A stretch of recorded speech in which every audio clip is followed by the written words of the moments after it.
페이지 100페이지. 전 시간에 방형두에 대한 내용도 알려드렸고요. 계산하는 방법 이런 것들도 한번 해봤습니다.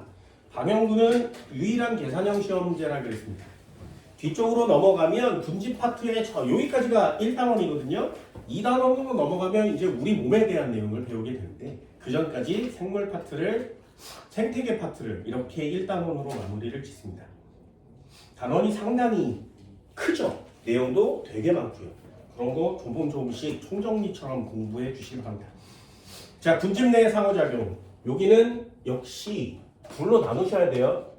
개체군의 상호작용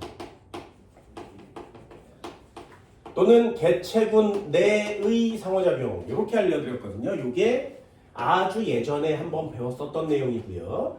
오늘 배운 내용은 군집 내의 상호작용입니다.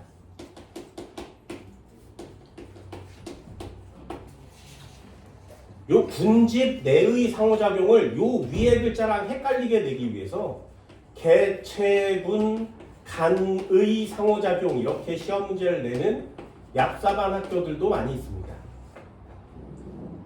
개체군 내는 한 종의 요 속에서 일어나는 상호작용을 개체군 내의 상호작용이라 그래요. 6가지 정도 배웠습니다. 예를 들면 텃세 기억나니? 예를 들면 리더제 기억나? 예를 들면 순위제 가족생활 사회생활 기억나세요? 이런 것들이 개체군 내의 상호작용이에요. 오늘 배우게 되는 내용은 군집 내의 상호작용이에요. 군집은 한 종이 있었어, 한 종이 있었어, 한 종이 있었어. 이런 종끼리의 상호작용인 거죠.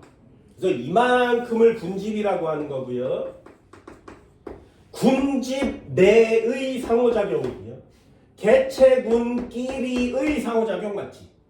그래서 요 군집 내의 상호작용을 역시 또 여러 개를 배우게 되는 거예요. 일단 단어로 나누세요. 됐나요? 얘는 종간경쟁이라는 단어가 있고요. 분서라는 단어도 있고 기생, 공생이라는 단어도 있고 피식, 포식 뭐 이런 단어가 있습니다. 이렇게 단어들을 익히면서 이거 처음 들어보는 단어들인데 이렇게 익혀도 괜찮고요. 이렇게 뭉뚱그려서 군집내 이렇게 뭉뚱그려서 개체군내 이렇게 꼭 정리를 해둘 수 있도록 하죠. 됐죠? 종강경쟁부터 시작합니다. 거기에 밑줄을 꼭 그세요. 종강경쟁 생태적 지위가 비슷 밑줄이에요.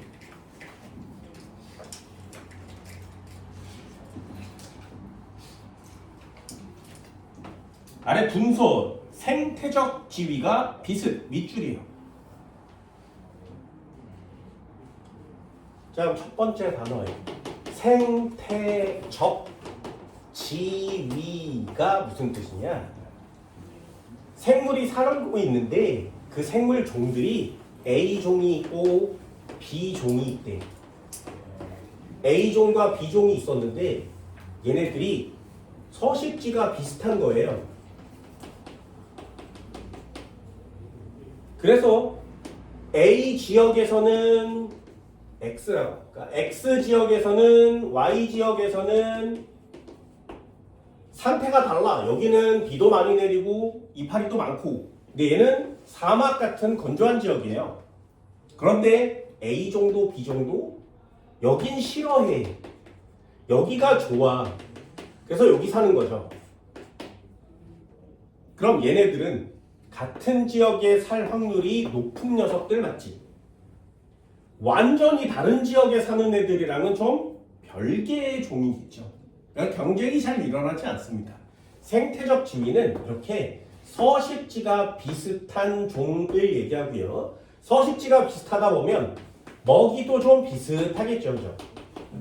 비슷한 걸 뜯어먹는 애가 있어야 되지 않겠나요? 하나는 식물 뿌리만 먹고 하나는 이파리만 먹으면 얘네들은 서로 다른 걸 뜯어먹는 거잖아요. 그러니 싸울 일이 없지. 먹이가 비슷한 겁니다. 그래서 서식지가 비슷, 먹이가 비슷, 생태 환경이 비슷한 걸 생태적 지위라고 합니다. 그러면 이 생태적 지위가 비슷하다는 건 같은 지역에 동일하게 두 마리가 있었을 때 서로 먹이나 서식지를 두고 싸우겠죠. 이해됐나요? 그럼 생태적 지위가 비슷하지 않은 애를 동시에 넣어놓으면 싸우겠니? 아니죠. 다른 거 뜯어먹으면 되잖아요. 그죠? 그래서 생태적 지위가 비슷한 경우가 두 경우에 해당돼요. 예를 들어서 이 A종과 B종이 있었는데 따로 살 때는 상관없었는데 이렇게 같은 곳에 넣어두면 얘네 둘이 서로 상의를 해요. 야, 너 뭐 먹을 거야? 나 이거 먹을 건데. 나도 이거 먹을 건데. 근데 먹이가 정해졌으니까 어떻게 하지? 막 이렇게 하다가 결론을 딱 두 방향으로밖에 못 냅니다. 단순한 생물체들은. 어떻게 내? 서로 싸워요. 되니? 서로 싸워요. 그래서 그걸 경쟁이라 그래요. 하나만 더. 야, 우리는 서로 싸우지 맙시다. 서로 싸우지 맙시다. A종, B종 두 개가 생태적 지위 먹이가 같으면 서로 상담을 해서 어떻게 해? 야, 여기까지 이렇게 땅을 갈라서 너는 여기서 살고 나는 여기서 살면 서로 안 싸워도 되지 않니? 여기까지 됐죠. 됐어? 그래서 서식지를 나눕시다 라는 뜻이에요. 이해되니? 그럼 이 경우 두 개 말고 나머지는 또 뭐 있어? 없어요. 그래서 생태적 지위가 비슷한 녀석들이 서로 경쟁을 하거나 나눠 살거나 그래서 종간 경쟁의 형태를 보이거나 분서를 하거나 두 가지 상황이 나타나는 겁니다. 그럼 질문 한번 해봅시다. 서로 싸워요. 언제까지? 그게 중요한 거예요. 분서, 나눠 살면 서로 서식지는 줄어들지만 우리 먹이도 줄어들죠. 환경 저항이 커지죠. 그럼 수용력이 작아져요. 그래서 포함할 수 있는 개체 수는 작지만 둘 다 살아남는다. 근데 경쟁하면 언제까지 싸워? 한 종이 없어질 때까지 싸우는 거예요. 이해됐나요? 그게 여러분들이 봐야 되는 그래프의 꼬라지인 겁니다. 나중에 한꺼번에 설명을 드릴게요. 밑줄을 걷어. 종강 경쟁. 뭐라고? 생태적 지위가 비슷한 두 종. 싸웁니다. 분서요. 생태적 지위가 비슷. 같이 살아요. 이게 여러분들이 해야 될 일이고요. 그럼 니네들이 해야 될 거 한번 해볼까요? 은어와 갈견이를 같이 넣으면 경쟁할 거야, 분서할 거야?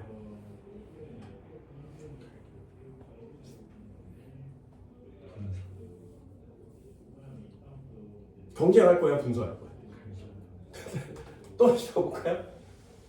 지어볼까? 여기서 집신벌레와 A종, B종을 넣으면 따로 살 거야? 경쟁할 거야? 자, 니네가 해야 되는 게 뭐라고? 얘를 외우세요. 뭔 말인지 알겠어? 내가 쉽다고 했잖아. 싸워서 하나 죽어버리면 경쟁, 안 싸워 나눠가지면 분소. 그런데 이걸 외워놓고가 졸라 쉽네. 그래놓고 다 틀리는 이유가 뭐라고? 얘가 나오면 아까처럼 우뭇가사리가 나오면 이게 홍조인지 아닌지를 외워야 한단 말이죠. 얘처럼 얘를 외워야 시험 문제를 맞출 수 있는 내신용 문제가 되는 겁니다. 그래서 니네 내신에다 밑줄 주세요. 애기 집신벌레, 캥거루지, 주머니지 이런 것들은 꼭 체크를 할 수 있도록 합니다. 그래서 얘에다 밑줄을 그세요. 분서에도 솔개의 분서, 피라미와 은어의 분서, 물가에 사는 새들의 분서 이렇게 나누는 거예요.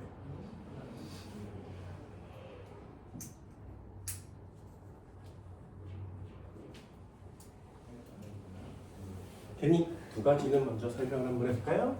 이제 다 끝났으니까 한꺼번에 설명을 드려보도록 할게요. 자, 얘는 군집 내 상호작용. 군집 내의 상호작용. 자, 여러 가지가 있습니다. 요거 이해할 때 어떻게 하는 거라고. 1번 종간 경쟁.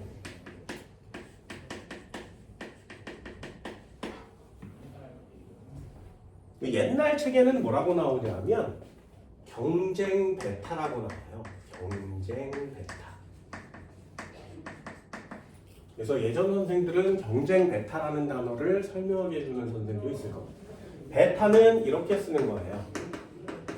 경쟁을 해서 다른 사람을 배척하는 거죠. 그래서 경쟁 배타 이렇게 쓰기도 합니다. 종간 경쟁.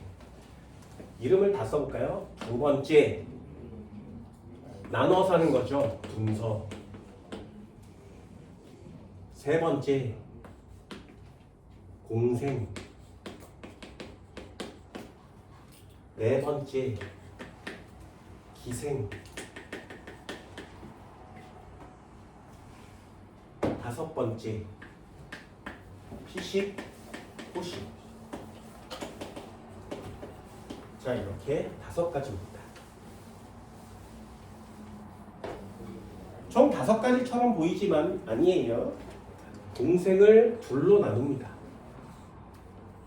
이렇게 둘로 나눠서 하나를 상리공생이라고 하고요. 하나를 편리공생이라고 합니다.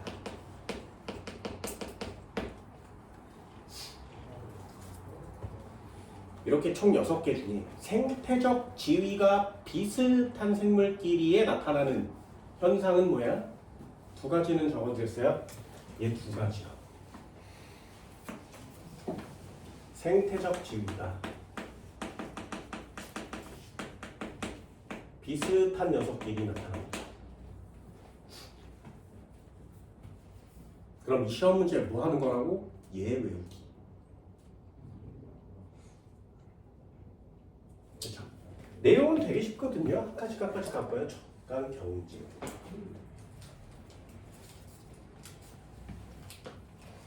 자, 2마리가 있었대. A종이 있었고요. A종을 단독으로 배양하면 S자 곡선을 이렇게 그려요. 여기가 환경수용력이죠. 그치? B종도 마찬가지. B종을 단독으로 배양하면 그냥 그래프가 원래 겹치거나 그러는데 그냥 비교샷 하기 위해서 좀 작게 그려볼게요. 얘는 이렇게 자란대요. 되니?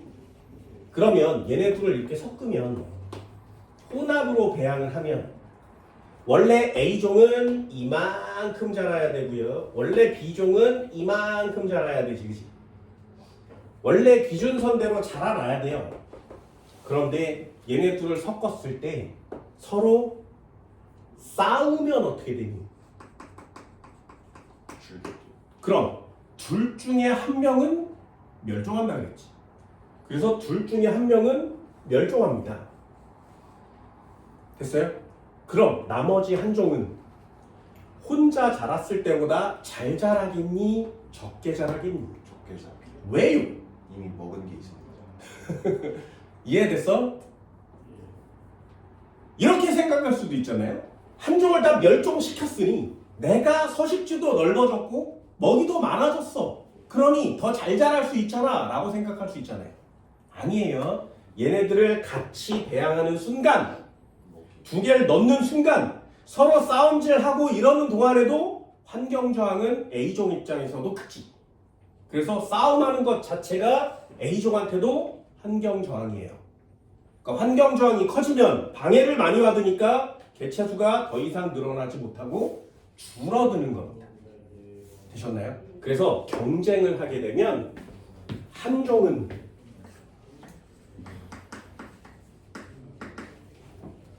감소합니다. 감소. 한 종은 멸종합니다. 요게 종간 경쟁이에요. 여러분들도 요 나중에 요거 이해하시면 돼요. 요거 하려고 하는 거거든요. 둘 다 싸우니까 많이 잘 자라지 못하고 한쪽은 줄어들고 힘들어. 근데 한 종은 아예 다 줄어버리는 거죠. 그럼 분서와의 차이점이 뭐라고? 얘도 서식지를 나누는 거잖아요. 그러니 서식지를 나눠 가지면 서로 따로따로 살고 있다가 합쳐졌는데 공간은 한정적이고 장소는 둘로 나눠서 A종 여기 살고 B 여기 살면 서식지 자체 줄어든 거 맞지? 얘네 둘은 따로 사니까 먹이도 양도 줄어드는 거 맞지? 그러니 공간 자체가 적어들고 서식지 목이 다 줄어드니까 환경 저항 커지는 거 맞지? 그러니 둘 다 손해를 봐서 개체 수가 줄어든다네요. 하지만 멸종은 하지 않지. 이해돼? 그게 차이점이야. 한 종은 감소하고 또 한 종은 감소하고.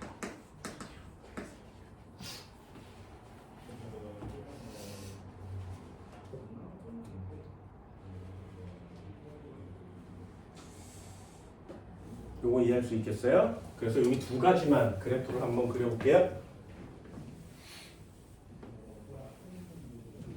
얘는 그래프를 총 6개를 그리면 분집의 상호작용은 다 끝나거든요. 시간이 지나면 지날수록 개체 수는 어떻게 되니? 시간이 지나면 지날수록 개체 수는 어떻게 되니? 단독 배양했을 때 A를 단독으로 배양하면 이만큼 자란대요. 원래 이만큼 자란대요. B를 단독으로 배양하면 이만큼 자란대요. 이게 단독 배양했을 때예요. 그럼 혼합 배양하면 어떻게 된다고? A는 양이 줄어들고요. 그래서 혼합 배양하면 이렇게 줄어드는 겁니다. 왜? 환경 저항력이 커지니까요. 그럼 B는 단독 배양하면 어떻게 이만큼 자라야 되는데 섞어놨으니 바닥으로 떨어지는 거죠. 이렇게 올라가다가 떨어지는 겁니다. 멸종한 거 맞지, 그치? 그래 보이세요? 혼합 배양하면 노란색으로 변하는 거예요.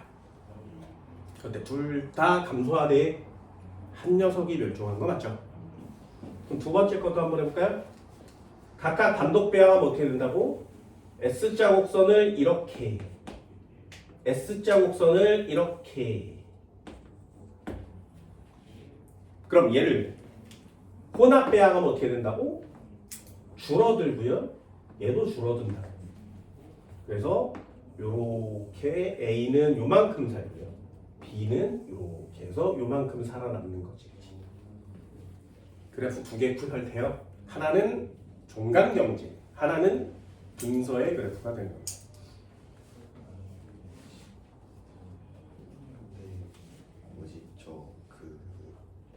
그 중간 경쟁할 때 하나가 줄어들잖아요. 근데 그럼 줄어든 만큼 그럼 그 개체수가 죽은 거니까 그 시체를 뭔가 먹거나 그런 거는 포함 안 시키는 거죠. 당연하죠. 시체를 왜 먹어야 되지? 시체가 나오면 노폐물이 나오지 않니? 그럼 더 많이 죽지 않을까? 내 생각은 그런데 너는 되게 긍정적인 표현을 갖고 있죠. 그죠? 긍정적인 표현 중에 좀 끔찍한 표현입니다.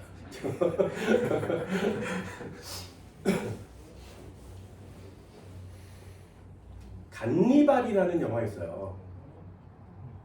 본 적 있어? 간니발? 들어봤어요? 간니발? 근데 사람 잡아먹는 영화입니다.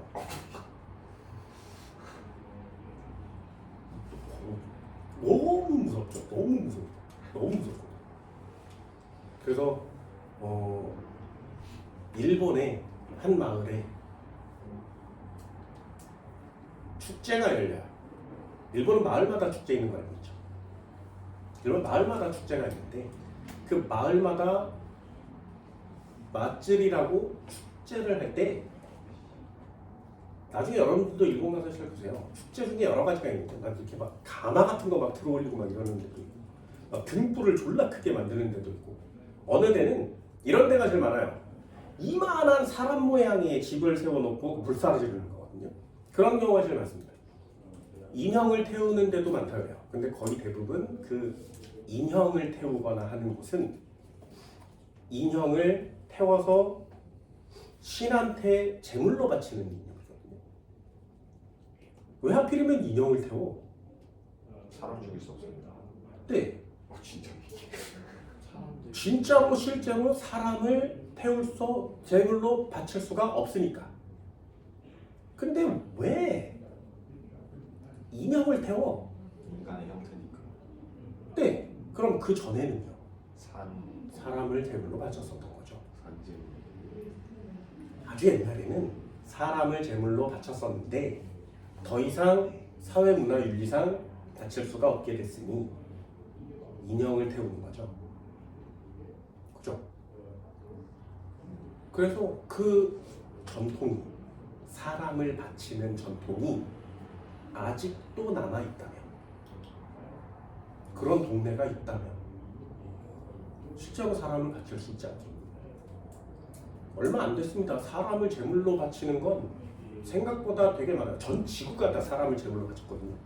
역사의 단원. 우리나라도 사람을 제물로 바치는 경우들이 얼마 전까지 있었죠. 가장 대표적인 애가 누구야? 제물로 바쳐진 사람 중에 니네들이 알고 있는 애. 졸라 유명합니다. 네, 공양미 300석에 풀려간 심청이요. 봐요. 사람을 직접 바다에 빠뜨려서 제물로 바치는 거죠. 얼마 전까지도 우리나라뿐만 아니라 전 지구에 사람을 제물로 바치는 풍습은 어디나 있어 왔다는 거죠. 그거에 대한 얘기야. 그래서 네. 근데 그 사람을 제물로 바치고 남는 애는 먹는 거죠. 먹고 살 게 없었으니까, 환경이 나빴으니까.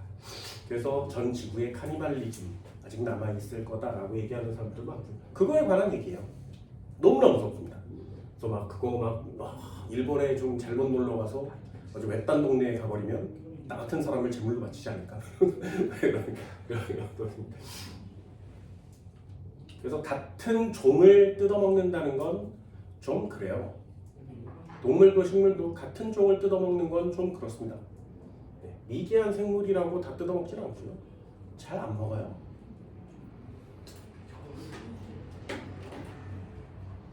이해됐니? 단독 배양했을 때와 혼합 배양했을 때 차이점을 보세요. 자, 두 번째도 한번 해볼까요? 공생은 두 종류예요. 하나는 상리공생, 하나는 편리공생. 상리공생 이름이 뭐야? 상리. 서로 네, 둘 다 이익. 이익이 편리공생은 둘 다 있다는 이익은 아니고 한쪽만 이익. 됐나요? 자, 그럼 써볼까요? 상리공생이 무슨 말이라고? 서로 한 종이 이익을 얻으면 한 종은 역시 이익을 얻는 거 맞지? 그치? 그럼 얘는 단독 배양했을 때보다 서로 같이 길렀을 때 서로 더들 잘 자라는 거예요. 그게 공생관계인 겁니다. 그럼 다시 한번요. 편리공생 한번 내려볼게요. 이 녀석은 A종과 B종 한 종이 이익을 얻었대. 그럼 다른 종은요? 아무것도 없어요. 이해됐어요? 한 종이 이익을 얻었대. 그럼 다른 종은?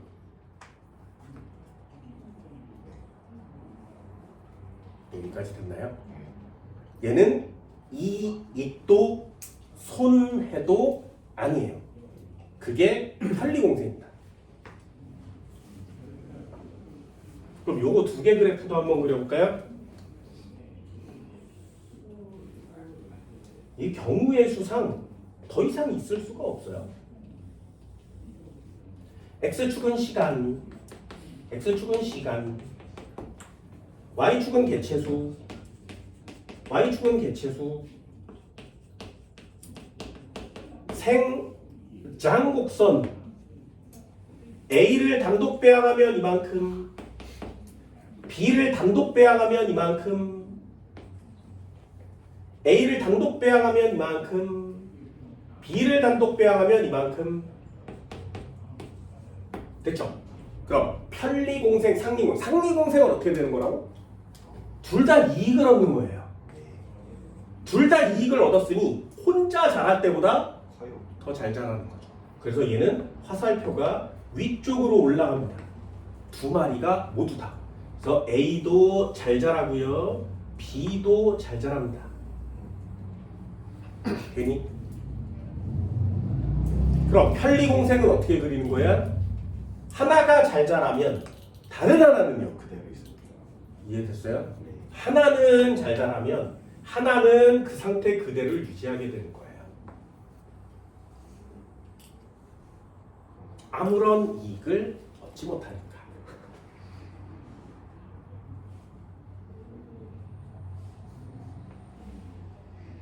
네, 그럼 자연계에서는 뭐가 더 많아요?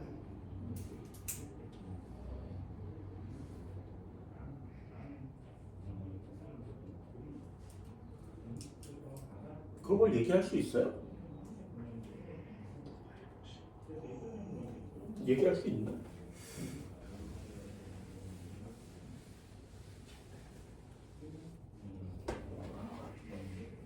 너 상리공생 해야 해. 안 하는 것 같아요. 그러니까 기생인 것 같아요.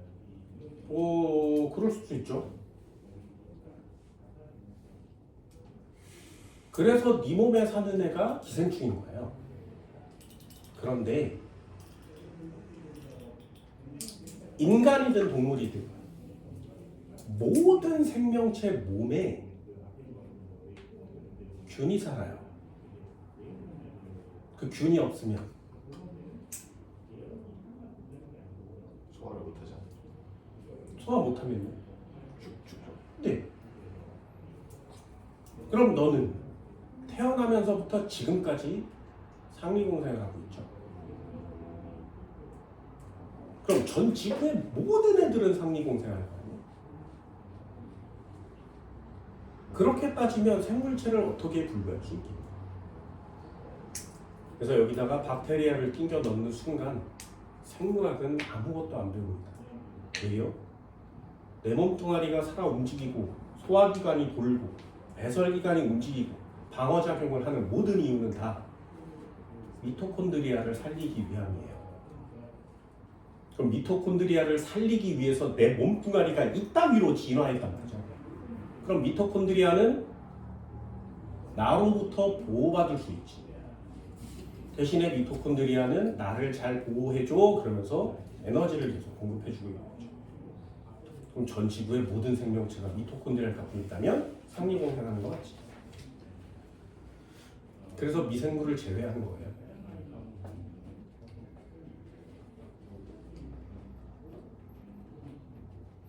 생물학을 배우나 마나가 돼버리니까. 그래서 미토콘드리아라는 학문을 배우고 나면 되게 무의미해질 때가 있어요. 과학을 배우다 보면 왜 이런 거 있잖아. 문화가 너무 커, 우주가 너무 커, 인간은 너무 미개한 존재야. 뭐 이런 생각을 할 때가 있죠. 반대로요. 내가 왜 밥을 먹지? 내가 왜 숨을 쉬지? 나는 왜 움직이지? 나는 왜 공부를 하지? 왜 맛있는 걸 처먹고 맛없는 건 잘 안 먹지? 뭐 이런 느낌들이 다 올 텐데 그건 다 미토콘드리아 때문입니다. 결국에 그렇게 알고 나면 나라는 생명체가 미토콘드리아를 기르는 장소인 거죠. 음식을 씹어먹고 소화하는 이유는 미토콘드리아가 큰 애를 못 먹으니까. 산소를 들이마시고 이산화탄소를 뱉는 이유는 미토콘드리아가 산소를 먹어야 되고 미토콘드리아가 이산화탄소를 쌌으니까. 이런 거예요. 생물학을 정의하기가 꽤 까다롭죠. 이런 거 참 대단한 진화입니다. 그래서 고등학교 2학년 앞쪽에 배우는 거예요.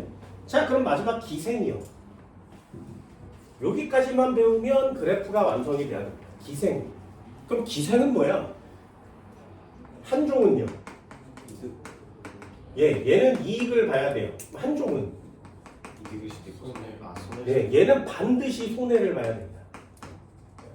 요게 기생의 개념이에요. 기생은 혼자 그냥 잘 살기 위해서 사는 게 아니라 남을 해하면서 잘 사는 게 기생입니다.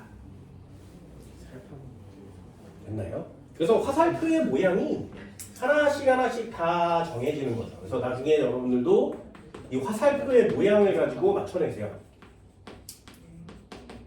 대체수.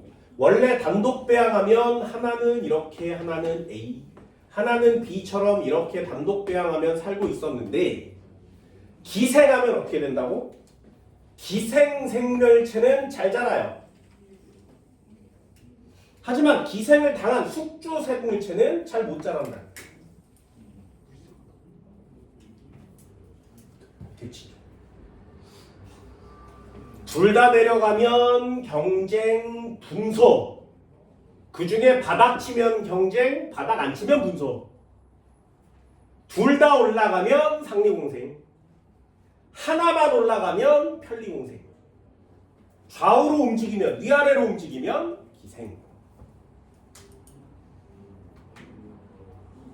어때요? 이렇게 분류하다 보면 경우의 수가 그렇게 많지는 않지, 그치? 여기에 해당하는 예들을 배웁니다. 마지막 하나 남았네요. 피식, 포식. 피식과 포식. 누가 먹는 애? 포식 먹는 애. 먹는 애. 여우. 내 토끼.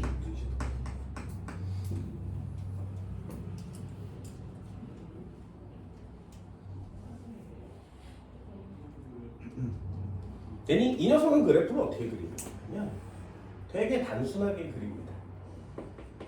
물론 수능용 그림은 좀 어렵지만 배치수를 비교해 보면 얘는 단독 배항 이렇게 자랐는데 합쳐서 기르면 어떻게 되니? 얘는 그렇게 기르지 않아요. 어차피 다 뜯어먹을 거니까. 그래서 이 녀석은 그래프 어떻게 되냐면 시간이 좀 길어요. 하나가 올라가면 내려가면 다시 올라가면 다른 애는 내려갔다 따라 올라갔다가 좀 적게 그릴까요? 따라 올라갔다가 내려올 때 내려왔다가 다시 올라갈 때 올라갔다가 이렇게 그립니다.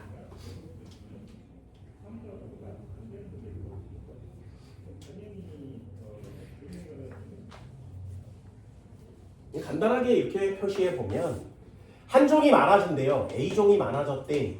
그러면 따라 올라가는 B종이 따라 올라가는 거죠. A종이 많아지면 B종이 따라 올라가요. B종이 올라가고 있으면 A종이 내려옵니다. 얘 내려오면 얘도 따라 내려오겠죠. 이렇게.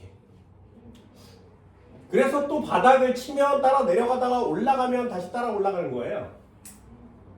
됐나요? 자, 하얀 그래프, 노란 그래프 누가 포식, 누가 피식? 하얀 그래프가 포식. 맞추시면 됩니다. 그래서 맞추는 방법은 두 가지. 맞추는 방법은 두 가지. 잘 보세요. 여우가 많아지면 토끼는 어떻게 돼야 돼? 이해됐어요? 그러니 먹이가 많아져야 그걸 먹는 애가 나중에 많아지는 거 맞지? 이해됐어? 됐니? 먹이가 줄어들면 나중에 그걸 먹는 애가 줄어들겠죠. 이해됐어요? 그래서 먹이가 많아지면 따라서 많아지는 애가 있고요. 먹이가 줄어들면 다음에 줄어듭니다. 이해됐어? 그래서 먼저 증가하고 나중에 따라서 증가하는 애가 있어요. 먼저 증가하는 애가 피식이고요. 나중에 증가하는 애가 포식이 됩니다.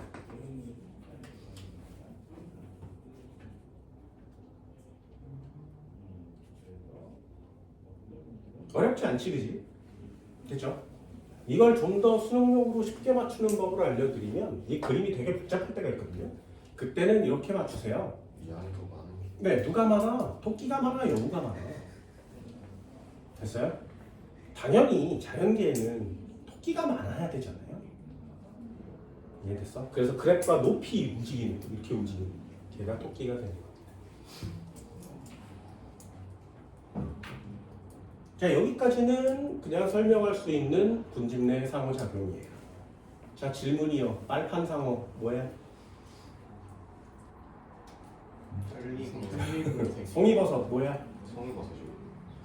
기생 아니에요?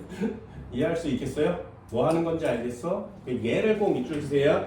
자, 얘를 밑줄 긋니다. 종강 경쟁, 경쟁 베타의 원리. 얘 밑줄 걷나요? 애기 집신벌레, 집신벌레. 이런 것들은 그냥 나오니까 한 번쯤은 읽어보시고요. 분서, 얘 밑줄 걷습니다. 자, 옆쪽에 공생 밑줄 긋까요? 빨탐상어와 거북.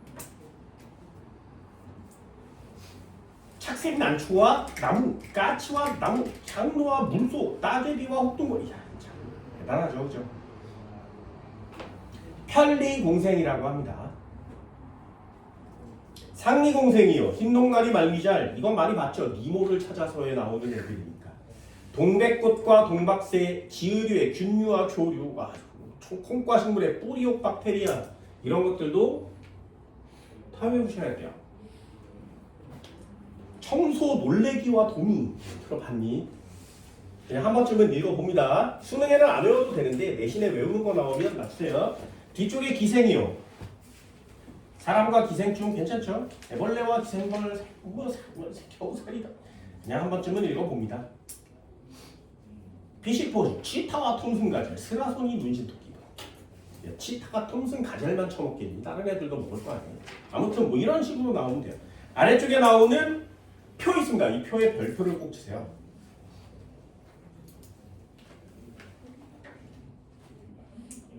그걸 요약한 거죠.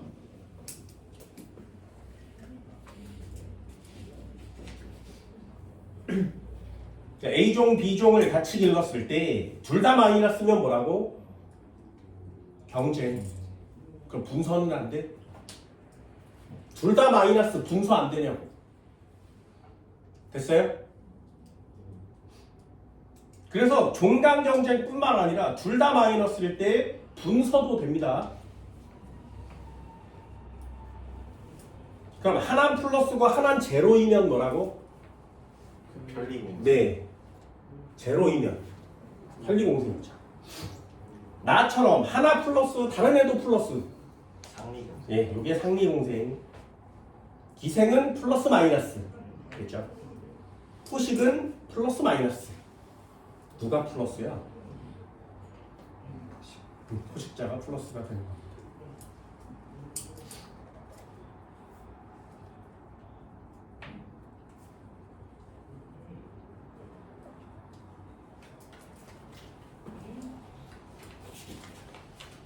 하나만 더 써볼까요? 107페이지요.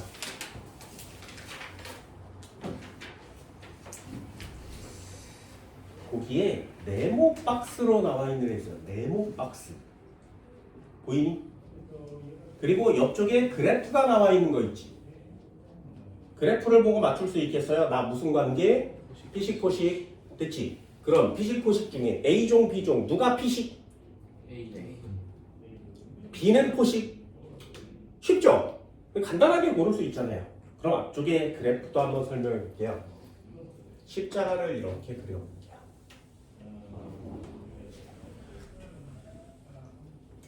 이렇게 생겼어. 잘 보세요. 여기는 개체군 X, 여기가 개체군 X, 여기가 개체군 Y, 여기가 개체군 Y. 이게 무슨 말이냐면 여기다가 X와 Y를 같이 기른 거죠.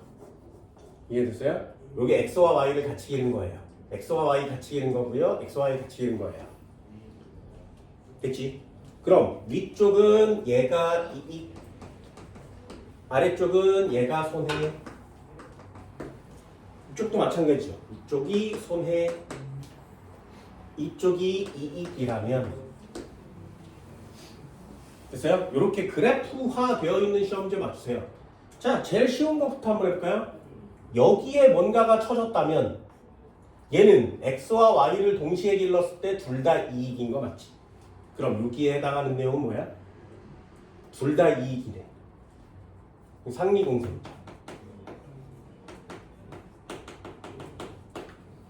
되셨나요? 그럼 둘 다 손해인 애는 누구예요? 저기처럼. 그럼 하나는 경쟁, 하나는 분서 이런 단어를 쓸 수 있겠죠. 됐니? 그러면요. 하나는 이익이고 하나는 손해인 애는요. 포식피식. 하나 이익이고 하나 손해인 것. 네, 기생.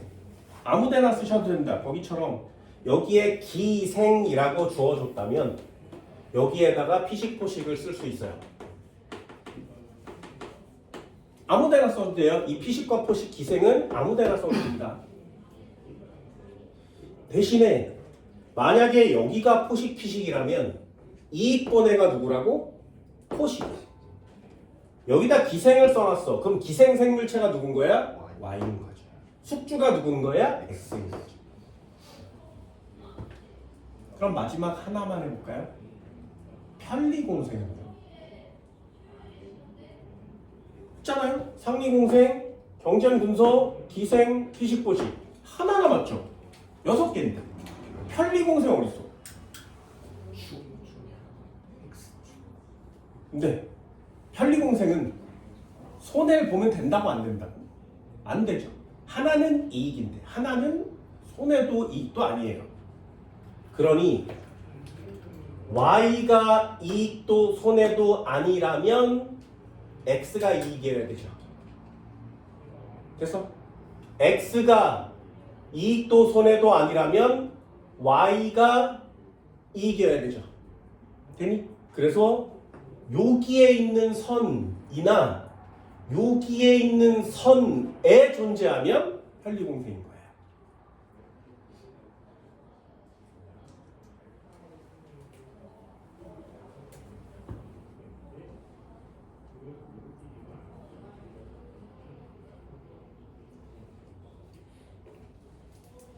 그래서 편리공생의 한 종은 이익도 손해도 없구나 라는 내용을 반드시 꼭 알아두셔야 됩니다. 그래프화되어 있는 시험 문제들도 한 번쯤은 읽어보게 되는 거죠. 나머지 문제들은 여러분들이 이렇게 한 번쯤은 볼 수 있어요. 자, 마지막 한번 해볼까요? 112페이지요. 22번. 거기에 니은 보이니? 니은. 선에 딱 걸쳐 있으면 뭐라고? 그래요. 선에 걸쳐 있으면 그게 편리공생. 그럼 기억은 뭐야? 됐어요? 디귿은 둘 다 이익이니까 네. 리을은 종강 경쟁이나 분서가 될 텐데 문제에 뭐를 써라고 써 있어? 종강 경쟁을 써라라고 써 있죠. 어제 문제에. 그럼 옆쪽에 나는요. A와 B 중에 A 피식이니 포식이니? 모르기 쉽지 그치? 그냥 툭 하고 골라내세요. 겨우살이와 숙주 식물 사이의 상호작용이야. 겨우살이 뭐라고? 아니요 이거 못 외우면 못 맞춘다 그랬지 그치? 이거 외워야 돼. 이런 걸 외워야 돼. 기억은 X 기생이다. A와 B 사이의 상호작용은 피식 포식은 골라라. 기억에다 동그라미 치는 거 맞죠? A의 개체수가 증가하면 B의 개체수는 감소한다. 피식이 증가하면 토끼가 많아지면 여우는 어떻게 돼? 많아져요. 네, 당연히 많아져야 되죠. 디귿 X.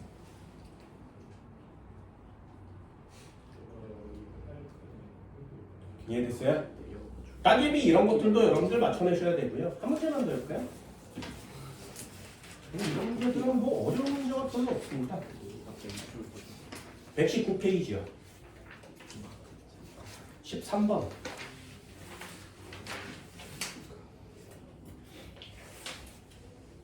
표는 종 사이의 상호작용 가나다라에서 종이 받는 영향과 그 예를 나타낸 것이다. 상리공생, 종간경쟁, 기생, 포식피식 순서 없이 나타냈대요. 그러면 잘 나와 있는 거 나 한번 골라볼까요? 나 뭐라고? 나는 이름이 뭐야? 나. 됐어요? 그럼 상리공생 하나 제꼈어. 그러면 간은요? 기생. 네, 결국에 간을 빼면 기생이죠. 그럼 다는 이해할 수 있겠어? 라는요? 사자 얼룩말이니까 포식피식 됐네요. 그럼 기생은 하나가 손해를 보면 하나는 이익이어야 돼요. 스몰 a는 이익이 되겠죠. 종간 경쟁은 둘 다 어떻게 돼야 된다고? 손해를 봐야 되니까 B가 C는 손해가 됩니다. A, B, C는 모두 이익이 X. 기억은 숙주이고 니은은 기생생물이니 야 뭐야 개가 벼룩에 사는 거니 벼룩이 개에 사는 거야. 이상하잖아. 니은 X. 꽃은 벌새에게 꿀을 제공하고 벌새는 꽃의 수분을 돕는다. 상리공생 맞네요. 한번 동상. 디귿과 리을은 한 개체분을 이룬다. 좀 이상하지? 왜요? 군집내 상호작용이니까 개체분과 개체분끼리끼리여야 된단 말이죠. 라는 종강경쟁이니 비식포식 맞지? 이렇게 고르는 게 니네가 해야 될 일이 되는 거야. 됐나요? 말이 어렵지는 않죠? 여기까지가 여러분들이 배우는 1단원입니다. 1단원. 1단원. 됐나요? 2단원 들어가기 전에 문제 잠깐 풀어볼까요? 120페이지, 121페이지 8문제 한번 풀어보세요.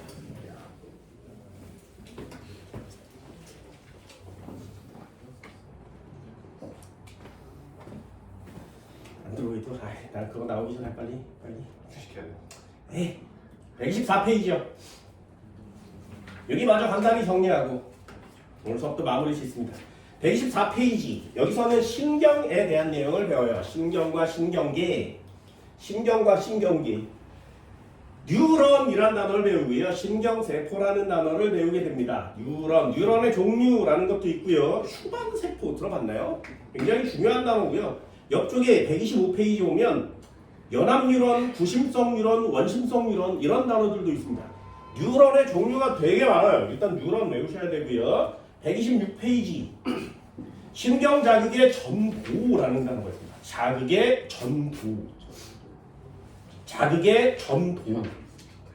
자극의 전도. 맨 아래쪽에 보시면 계속 그래프가 똑같은 그래프처럼 계속 출제가 되고 있죠. 전도입니다. 전도. 그게 127페이지에도 나오고요. 계속 나와요. 이 전부 다 외우셔야 돼요. 전부 다 외웁니다. 모의고사는 안 나와요. 계속 다 외우셔야 돼요. 128페이지 한번 펼쳐볼까요? 신경자극의 전도, 또 전도. 계산형 시험 문제 풀어야 되고요. 전도. 129페이지에 오면 신경자극 전도의 속도, 또 전도. 넘겨도 전도, 계속 전도. 이게 여러분들 중간고사 시험 범위가 되면 아마 니네들의 킬러 문제가 되지 않을까 생각합니다. 가장 어렵습니다. 전도가 제일 어려워요. 129페이지 보면 맨 아래쪽에 신경신호의 시냅스 전달. 얘는 전달. 전도라는 애가 있고 전달이라는 애가 있어요. 사람이 있었어. 간단하게 예를 한번 들어볼까요? 여기에다 자극을 주면 그 자극이 손을 타고 이렇게 가요. 그러면 뇌가 아파. 그러면 그 뇌가 다시 명령을 이렇게 내려서 발로 차버리는 거죠. 씨. 그래서 그럼 자극에 대해서 반응을 나타내는 건데 인간도 동물도 식물도 자극에 대해서 반응을 나타내요. 그럼 자극이 전달되는 이 모든 통로들에 있는 애들을 다 뭐라 그래? 신경이라 그래요. 그래서 자극을 받아서 반응까지 전달해 주는 걸 신경이라고 하는 겁니다. 그럼 신경은 한 종류로만 되어 있니? 아니요. 종류가 되게 많아요.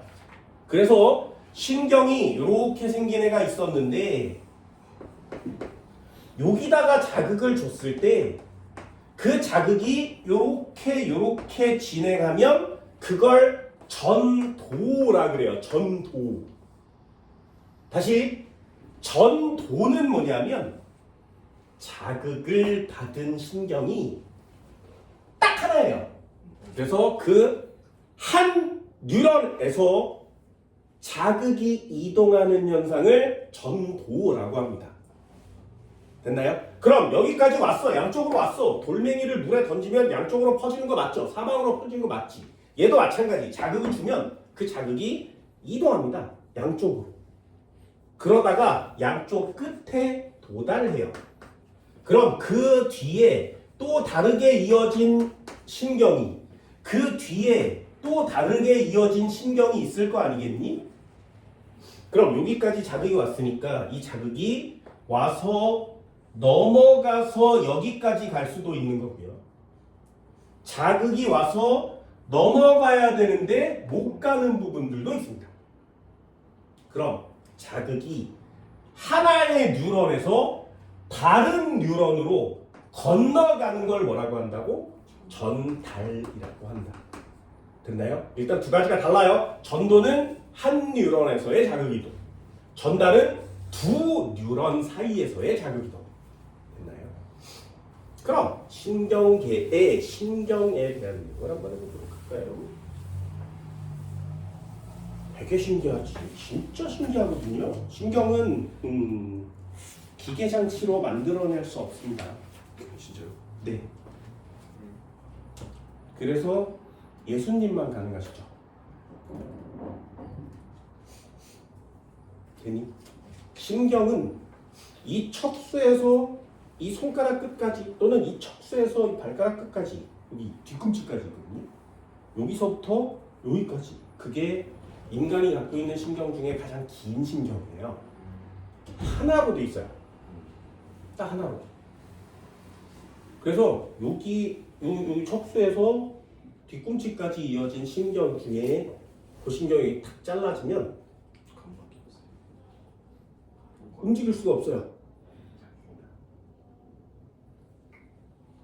그러면 그 사람을 우리는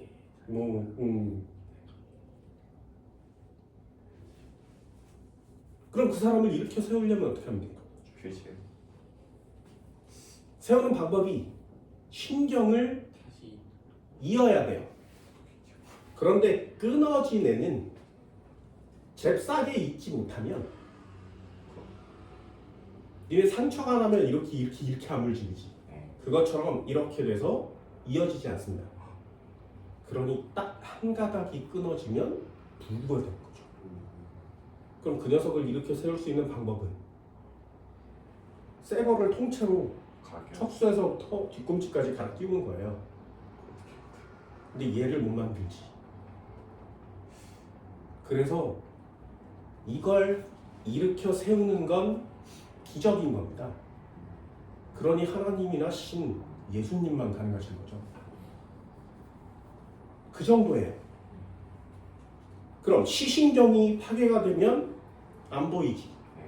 그러니 시신경을 재생시켜서 얘를 보이게 만드는 게 신의 능력이죠. 인간이 만들 수 없어요. 그래서 신경을 다시 생산할 수 있다면 지구상의 신체 불구자들을 모두 정상인처럼 만들어낼 수가 있는 겁니다. 신의 영역인 거예요. 그래서 신경을 만들고 싶은 거야. 만들어지겠니? 이게? 그러면은 로봇에다가 감각 같은 거 심을 때는 그냥 센서 같은 거라는 거지 이런 건 아닌 거예요? 당연하죠. 그러니까 로봇이 느린 거지. 아, 느려 터진 거죠. 그래서 로봇이 신경이 있다면 생각보다 빠르지. 나중에 여러분들도 이걸 보면 자극의 전도 과정을 보면 얼마나 빠른지 알게 돼요. 시간을 극복할 수 없었다. 됐나요?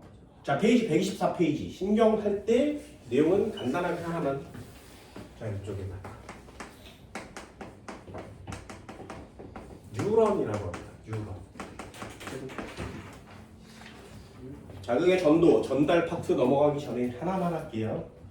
뉴런, 신경계를 구성하는 기본 단위 있습니다. 저는 뉴런. 다시 한번 써볼까요? 어떻게 생겼냐면 이렇게 생겼습니다. 정말 멋있게 생겼죠. 좀 이쁘게 그려봅시다. 이걸 이쁘게 그리는 것도 문제가 있는 건데 이렇게 생겼고요. 그 중에 한 가닥이 이렇게 길게 나와 있습니다.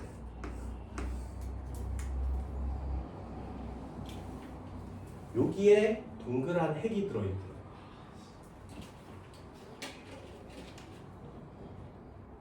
정말 아름답게 생겼습니다.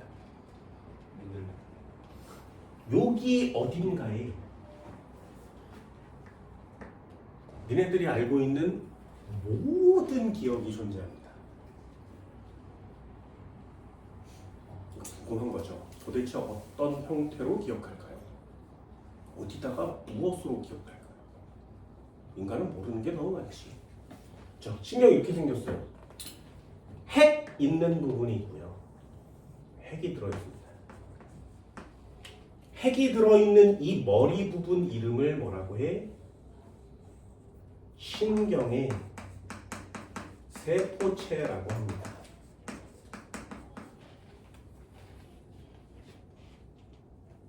이 신경세포체에는 이렇게 삐죽삐죽한 이런 돌기들이 나와 있는데 이 돌기들을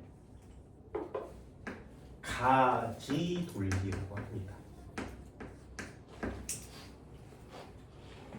이름은 알아두세요.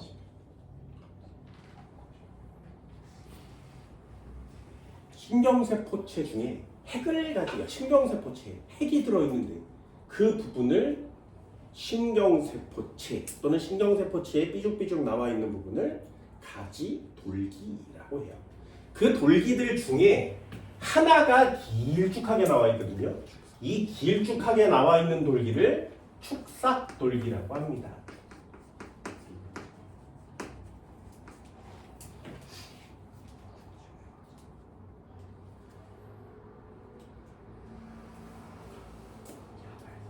됐죠? 되게 신기하고 아름다운 구조죠.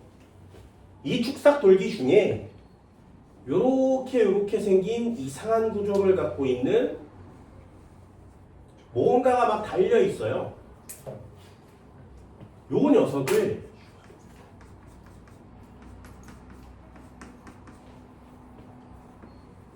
마리집이라고 합니다.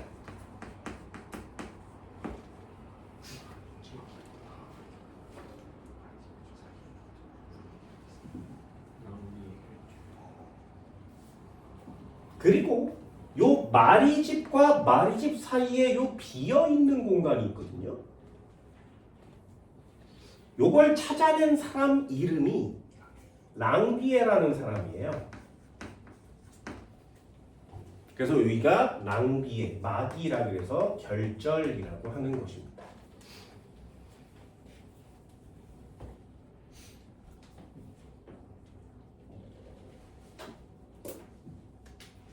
멋있죠? 이 신경 멋있죠? 이 신경세포가 어떻게 생겼다고? 이렇게 생겼어요. 그래서 이렇게 여기서도 이렇게 나올 수 있습니다. 그럼 여기에도 신경세포가 이렇게 해서 이렇게 나올 수 있고요. 여기도 신경세포가 이렇게 해서 이렇게. 신경세포끼리 서로 막 이렇게 네트워크를 형성하고 있습니다. 신경세포와 축삭돌기, 신경세포체, 축삭돌기, 신경세포체, 축삭돌기. 이렇게 해서 뇌. 엄청나게 네트워크처럼 모이면 우린 이걸 뇌라 그래요. 그럼 뇌는 실제로 하나의 덩어리가 아니죠. 그물 같은 애들을 이렇게 뭉쳐놓는 거예요. 중간중간이 둥둥둥 뚫려 있는 거죠. 이 네트워크에 여기다가 하나씩 저장합니다. 기억, ABCD, 구구단, 할머니 이름, 아빠 결혼기념일, 엄마 생일 이런 거 여기 다 저장해요. 니네들이 배운 거 모두 다 저장합니다. 여기다. 이해되니? 그래서 이 뇌의 저장 용량을 계산한 사람이 있다 그래서 뇌 저장 용량 얼마라고? 뇌 저장 용량 얼마인지 알아 니네? 그걸로 나타내야 돼 아니면 뭔가 그 테라바이트 뭐 이런 식으로. 네, 계산한 사람이 있습니다. 뇌 저장 용량 얼마인 줄 알아? 테라는 넘어. 2.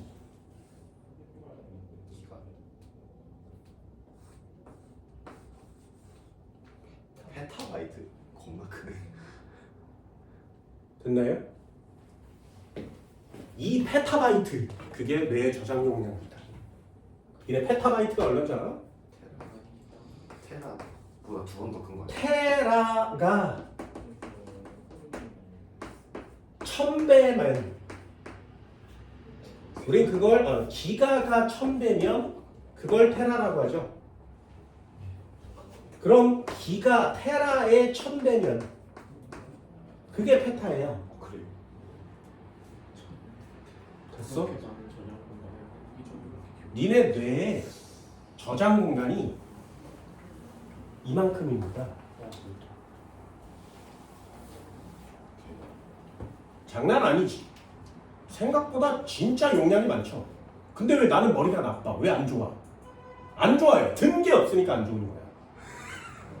공간이 너무 넓어서 그 중에 몇 군데밖에 안 들어있으면 찾을 수가 없어요. 되니? 근데 막 넣는 거죠. 막 이것저것 막 넣어서 연상, 연관 전부 다 넣어놓으면 아무리 넣어도 뇌 용량을 다 채울 수 없어요. 그러니 머리가 나빠요, 안 좋아요는 없어요. 그걸 얼마나 많이 넣어서 잘 찾아가느냐의 싸움이에요. 그러니까 여러분들도 뇌를 활용할 때 한 군데 번쩍하고 넣지 말라 그랬습니다. 지금 수업을 다 들었어. 그 중에 사진 3장이 여기 저장되는 건데 여기 나가면 없어져요. 쓸모없는 기억이니까 진짜 저장하고 싶은 진짜 귀중한 자료는 귀로 들어온 자극이에요. 그래서 귀로 들어온 자극은 뇌가 생각보다 오래 남깁니다. 눈으로 들어온 자극은 눈으로 너무 많은 자극이 들어오기 때문에 일단 다 걸러요, 뇌가. 그래서 눈으로 공부하는 건 굉장히 안 좋은 습관이고요. 두 번째요. 그럼 뇌 신경이 이렇게 생겼다 그랬지, 그지? 그죠? 그럼 손에 있는 신경은요? 다르게 생겼어? 아니요. 똑같이 생겼죠? 그럼 얘는 기억 능력이 없어? 뇌에만 있어? 아니요. 있어요. 그럼 다리에 기억 능력은 없어? 있어요. 그러니 니네 태어나서 걷기 시작한 후에 걷기 학원 다녀본 적 있어? 그냥 걷죠. 이해했어? 왜? 다리가 기억하니까 그런 거야. 그래서 뇌에다가 기억하는 학생들 말고 손이나 손가락 여기다 기억을 하는 겁니다. 그리고 공부할 때 줄줄줄 읽으면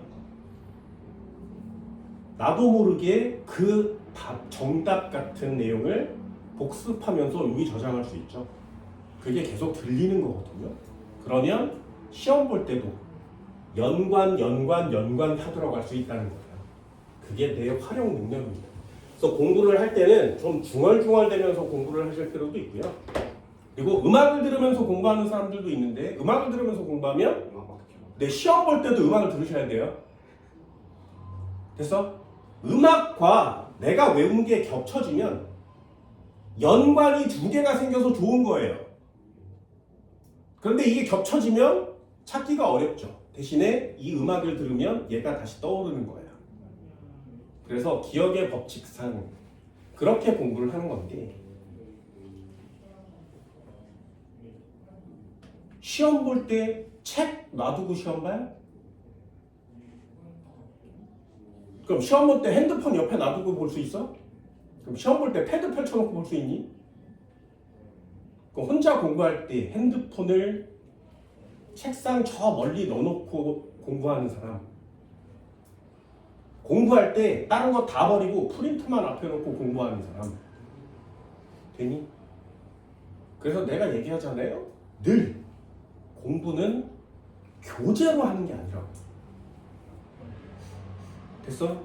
교재를 백날 외워도 시험 볼 때 교재가 없으면 시험 볼 때 기억이 잘 안 나요. 이 매칭이 안 되니까. 그래서 공부를 나중에 최종으로 할 때는 프린트만 갖고 공부를 합니다. 왜? 시험장에서는 그거만 갖고 있으니까요. 그래서 자료 준비를 다 제껴놓고 공부를 하시면 돼요. 신경은 정말 배울수록 신기하거든요. 자, 다시 한번 신경세포체, 가지돌기, 축삭돌기 위치는 알겠죠, 그죠? 가지돌기가 있는 신경세포체는 자극을 받기만 합니다.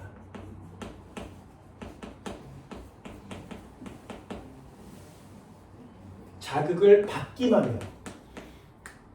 축삭돌기는 자극을 주기만 합니다.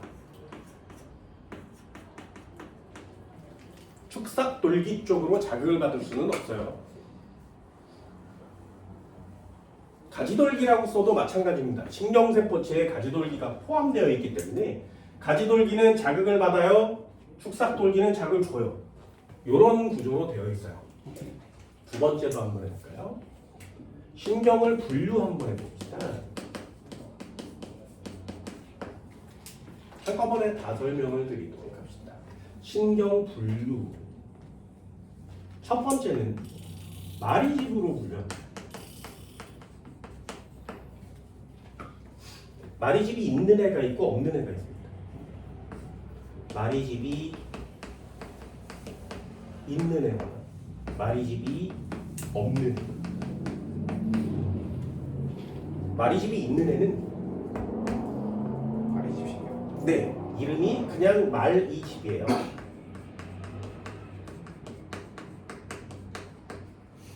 마리집이 없는 애는 없다예요. 없다. 민마리집이라고 합니다.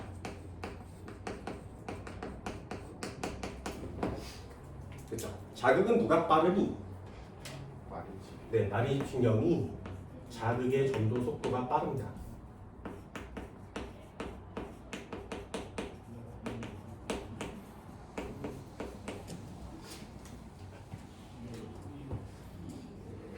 됐나요? 저 질문이요. 인간 마리집 신경이야, 민마리집 신경이야? 어디로? 민마리집 신경 있어 없어 인간? 이렇게 쭉 하고 있어 없어? 있을 것 같아요. 자, 속도가 빨라요, 느려요의 차이를 한번 보세요. 잘 봐. 여기를 탁 때리면 아프지. 그죠? 되면 닿는지 안 닿는지 되게 금방 알 수 있죠. 네. 그게 마리집 신경의 속도 차이예요. 네. 되니? 딱 되면 이게 마리집 신경이에요. 그럼 민마리집 신경은 얼마나 느리게 전달되는지 잘 보세요. 100m 달리기를 뛰었어. 그럼 심장이 막 빨리 뛰지. 숨이 차지. 그러다가 탁 멈추면 심장이 다시 느려지지. 근데 달릴 때 졸라 빨리 뛰다가 멈추면 다시 느려지니? 천천히 되돌아오죠. 이해됐어요? 심장을 좀 느리게 뛰어. 너 이제 다 뛰었으니까 이제 좀 쉬어. 그러면 한꺼번에 숫자가 왕창 줄어들지 않고 천천히 줄어들잖아요. 그게 민마리집 신경이에요. 호흡도 막 빨리 숨 차다가 갑자기 원래대로 되돌아오진 않지. 천천히 되돌아오죠. 그게 민마리집 신경의 속도인 거예요.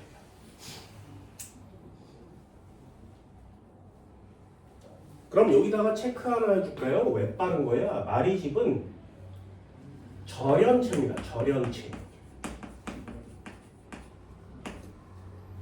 전류가 흐르지 않습니다. 자극의 전도라는 건 우리 몸의 신경 자극이 이동하는 건 전기적 현상이에요. 심장박동도 전기 쇼크 때문에 뛰는 거거든요.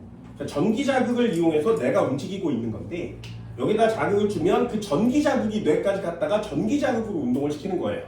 그러니까 전기가 움직여서 내 몸을 움직이는 건데 자극이 이동할 때 신경세포를 따라서 이렇게 이동하는 민마리집 신경이 있고요.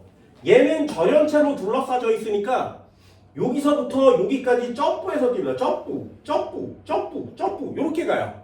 그래서 빠른 거야. 왜냐하면 민마리집 신경이 이만큼 있고요. 마리집 신경이 이렇게 있다면 얘는 한 번에 요만큼 가요. 얘도 요만큼 가요. 두 번째 요만큼 가면 얘 두 번째 여기 가고요. 세 번째 여기 가면 세 번째 여기 가요. 네 번째 여기 가면 네 번째 여기 가요. 어때? 훨씬 빠르지. 그래서 여기 가면 여기 가요. 그래서 민마립신경이 여기까지 왔을 때 마립신경은 여기까지 온다. 이해됐어? 그게 요 가운데 마리집의 역할입니다. 그럼 마리집은 도대체 뭔데? 민마리집 신경이 이렇게 쫙 생겼다가 신경이 이렇게 있으면 이렇게 해서 쫙 생겼다가 핵 하나가 세포 하나가 여기에 이렇게 가서 여기 딱 달라붙어요. 세포 하나가 달라붙어요.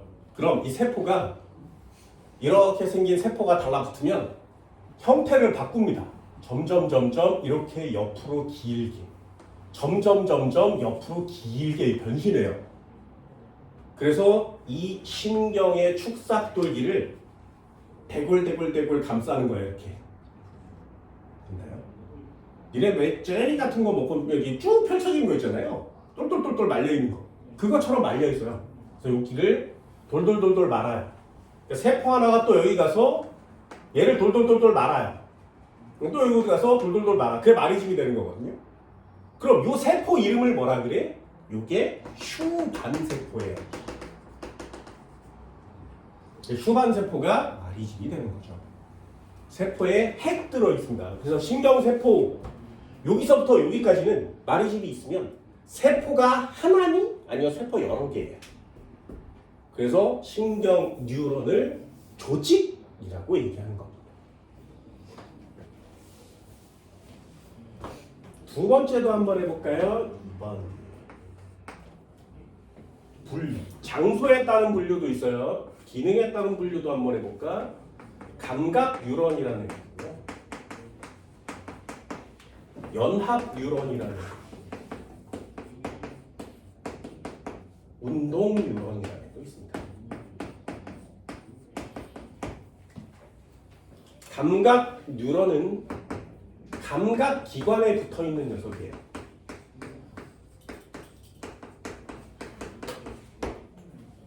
눈, 코, 입, 귀, 피부에 붙어 있는 애들을 다 감각 뉴런이라고 합니다. 자극을 받는 역할을 하죠. 운동 뉴런은 근육에 연결되어 있는 녀석이에요.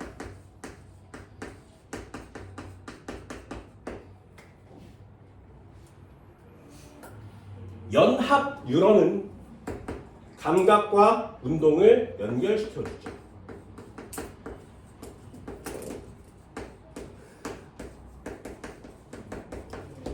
그걸 연합 뉴런이라고 합니다. 그러면 눈 한번 해볼까? 눈이 이렇게 생겼어요. 그럼 이쪽으로 빛이 들어오겠지, 그지? 그럼 자극이 들어왔어. 그러면 이렇게 해서 쭉 하고 가서 전달해줘요. 이걸 감각 뉴런이라고 하고요. 그럼 얘가 뇌에 도착하겠지, 그지? 그럼 뇌에서 명령을 내려주겠지. 야, 눈 부셔 라고 말해. 그럼 입에 있는 근육으로 얘를 보내주고요. 손으로 가려. 그럼 손으로 가려주는 거죠. 얘가 운동 뉴런이에요. 그럼 가운데 감각을 받았어. 그걸 조합해서 운동으로 명령을 내려주는 뇌가 있는 거지, 그지? 얘가 연합 뉴런입니다. 되셨나요? 그래서 이걸 순서대로 쓰는 거예요. 감각, 연합, 운동. 되니? 감각, 연합, 운동은 방향성이라는 게 정해져 있습니다. 감각에서 연합으로, 연합에서 운동으로만 갈 수 있어요. 반대로는 뭐다? 건너뛸 수도 없습니다. 감각에서 운동으로 바로 갈 수 없어요. 감각에서 연합, 운동을 3개를 거쳐야 자극에 대한 반응을 나타낼 수 있습니다. 되니? 거꾸로 올 수 없습니다. 움직이고 난 다음에 느끼면 안 돼. 무슨 말인지 알겠어요? 한쪽 방향으로 이동하고요. 반드시. 건너뛸 수 없어요. 그럼 얘요. 요 연합 뉴런을 뭐라고 하냐면 우리 몸의 중추라고 합니다. 중추. 뇌가 제일 중요한 거 맞잖아요. 신경의 중심이니까. 그래서 이 중심을 향해서 가는 뉴런이 있고요. 중심에서 멀어지는 뉴런이 있어요. 그래서 중심을 향해서 가는 애를 구심이라고 하고요. 중심에서 멀어지는 걸 원심이라고 하는 겁니다. 물리에서도 쓰죠. 원심력, 구심력 이렇게. 되니? 그래서 중심으로 가까이 가는 구심성 뉴런을 중심의 앞쪽에 있는 라고 하는 거죠. 그래서 이 감각 뉴런을 구심성 뉴런이라고 하는 거예요.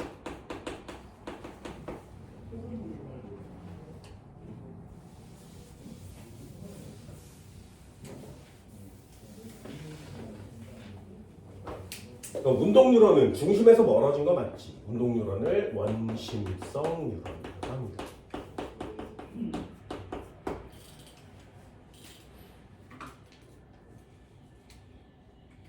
됐나요? 이거 초등학교 때부터 외우는 거죠. 감각, 구심 이렇게 외우는 거예요. 됐니? 운동 그러니까 원심 이렇게 외우는 겁니다. 별로 어렵진 않죠, 그죠? 구심 원심이 모르지만 그냥 동글동글 기억 이렇게 외우는 거예요. 연합만 안 써도 돼. 연합만 안 써도 돼.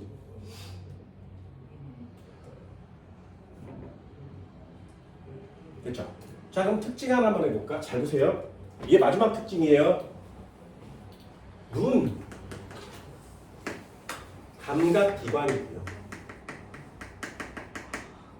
그럼 여기서 자극을 받았어. 이렇게 올 겁니다. 그러면 얘가 뇌에 도착한다 그랬지.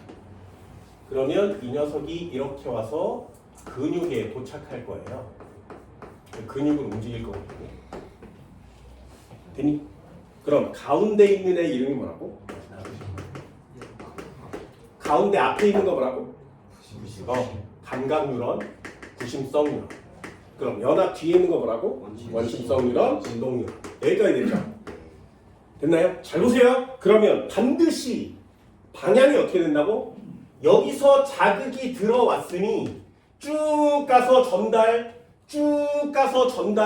쭉 가서 얘가 움직이면 반응이 나타나는 거 맞지? 됐어요? 뇌는 어디 있어? 여기 있지.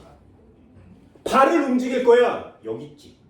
그러니 이 운동 뉴런은 신경세포체가 발달해야 되니 축삭돌기가 발달해야 되니 이해됐어? 야, 이 신경이 이렇게 생겼는데 세포체가 커질 거야? 축삭을 길게 만들 거야? 운동 뉴런은 축삭을 길게 만드는 거예요. 됐나요? 그래서 어느 사이즈든 축삭을 길게 만들어서 그 위치에 정확하게 근육에 꽂혀 있는 거죠. 그게 운동 뉴런이에요. 그래서 운동 뉴런은 외우는 게 아니라 축삭이 발달되어 있습니다.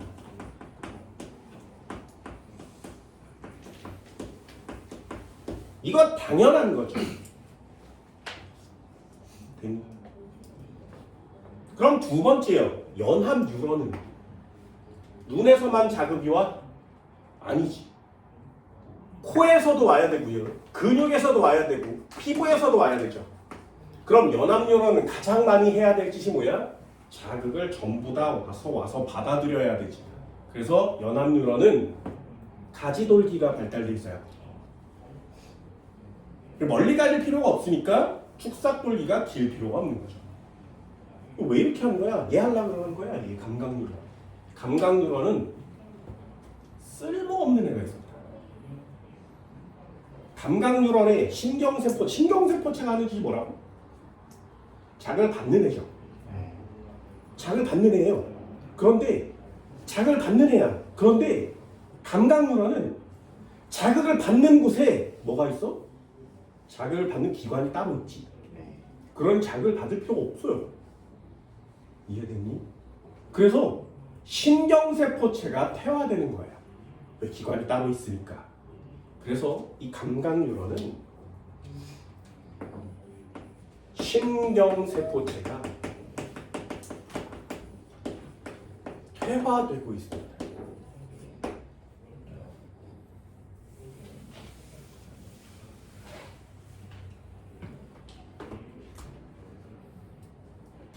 처음에 태어나기 전에 그 뱃속에 있을 때는 저게 그 퇴화를 아직 안 하고 태어나고 나서 쓸 때는 퇴화되는 거예요. 아니요. 아예 처음부터 이렇게 만들죠. 눈 따로 신경 따로 만들지는 않잖아요. 그래서 눈이 이렇게 있으면 요렇게 해서 얘 감각이잖아요. 그럼 원래 이 눈자리에 신경세포체가 있어야 되지, 그치? 없어요. 얘가 있으니까. 그래서 요 중간 어딘가에다가 요렇게 해서 핵만 여기다 보관해주는 장소를 마련해 놓는 겁니다. 그래서 신경의 중간에 여기에 동그라미 치면 요걸 보기만 하면 감각 뉴런이구나 라는 걸 맞추셔야 돼요. 됐어요? 니네 책에도 125페이지 보면 신호가 전달되는 신경세포체 동그란 거 보이지, 그지? 그죠? 요걸 보면 감각 뉴런인 걸 맞춰야 돼요. 넌 모든 시험에 다 이게 표시되게 되어 있습니다. 125페이지 2번의 아래쪽 볼까요? 거기 A 보면 보이니? 밑에 볼록 나와 있는 거? 그 동그라미 치시면 돼요. 신경을 막 배울 거거든요. 나중에 문제들도 막 풀어보고 그냥 대충 그리는 그림들도 문제에서 되게 많이 보게 될 겁니다. 그러면 이런 것들을 보고 아 이게 감각이구나 라는 걸 맞추셔야 돼요.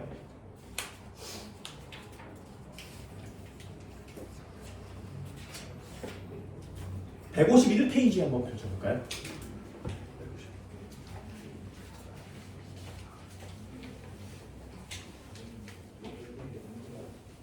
가의 신경 A, B, C, D 있고요. 나의 신경 E, F 있죠. 눈에 띄는 거 보여? 요거 보이니? 여기 동그라미예요. 됐어? 151페이지의 대표 자료 나에 보면 E에 볼록 나온 거 보이냐고. 걔를 보자마자 뭐라고 쓰는 거라고? 아, 이 새끼 감각 뉴런이구나. 이렇게 쓰는 거예요. 됐어? 그래서 감각 뉴런을 표시할 수 있는 방법들은 이렇게 정리가 되는 거고요. 문제를 풀 때 이런 것들을 적극적으로 활용하시기 바랍니다. 되니? 이 정도는 할 수 있을까요? 이제 앞으로 이 신경에 대한 내용을 하나씩 할 겁니다. 그게 생각만큼 쉽지는 않습니다. 분명히 어렵다고 말씀드렸고요. 자극의 전도와 전달 이렇게 하나씩 배워가고요. 전도 파트는 또 미친 듯이 어려운 내용들이 좀 많이 있습니다. 그래서 신경은 분류하시고 이름들도 됐고요. 어떻게 진행되는지 그리고 중요한지 한 번쯤은 보시고 다음 시간에 자극의 전도 이만큼을 정리할 겁니다. 그게 여러분들이 해야 될 일입니다. 됐나요? 오늘 수업 여기까지 진행합니다.